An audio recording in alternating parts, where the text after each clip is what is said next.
Okay, so we need to talk. Don't think I don't know what they're teaching you in the future. I'm setting this record straight. Victorians were never prudish, never devoid of humour, and certainly not dirty. Come with me. First, we did not cover the legs of our tables for modesty. How absurd. We did use tablecloths for easy cleanup. The Victorian era was a great era of industry and invention. Cities were teeming with life, and a few secrets. Photography was in its infancy, and with it came a more risk adventure to replace drawings. Erotica was highly popular, as evidenced in the book My Secret Life, and prostitution wasn't as hidden as it once was. And contrary to popular belief, it is highly doubtful Queen Victoria just laid back while in throes of passion with Albert and thought of England. That's disturbing on many levels. Humour was showcased regularly, whether it be raunchy, political satire, or just a good joke. One popular publication was Punch magazine. People loved a good laugh, and Punch provided a regular dose of this. Jokes were often used liberally at parties as icebreakers. Even royalty was said to adore a good joke, even the more inappropriate ones.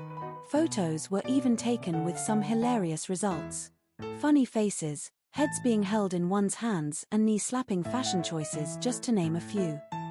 Speaking of fashion, the idea that we ladies tighten to extremes, often fainting, is absolute dishonesty. This was, in fact, a fringe trend. Like your future selves and hoof shoes. Why, I ask you? Corsets were worn for support and comfortably laced to allow movement. While they seem uncomfortable to your generation, they were actually quite nice. And fainting couches? Non-existent. These were literally just lounging couches for reading and relaxation. Nothing more. Hygiene in my era was of utmost importance. We were not dirty wallowing in filth. Those with enough money could have indoor plumbing. Many of us had wash basin and soap, which we used daily. Our hair was cleaned weekly to bi-weekly. Chamber pots had been gone for a while, and outhouses were on the way behind them. With sewage systems being implemented, the flushing toilet was invented during the Victorian era and allowed for greater privacy and cleanliness. This is where we get the term "nobody yanked your chain." See how I did that? Humour and education. We also saw the invention of the incandescent light bulb and electric kettle. As you say in your time, work smarter, not harder. Steam trains quickly took the lead in travel and goods transport. London was the first to build an underground train tunnel for this invention. It was smoky and dusty inside, but its popularity made it worthwhile. Lastly, women were not allowed to work.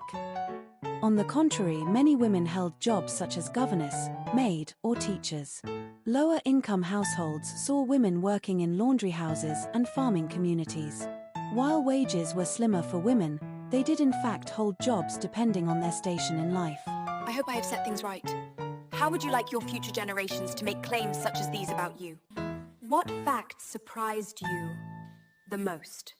Well, it's time for me to be on my way. I'm meeting Lady Basham for tea, and I simply cannot be tardy. Good day, my friends.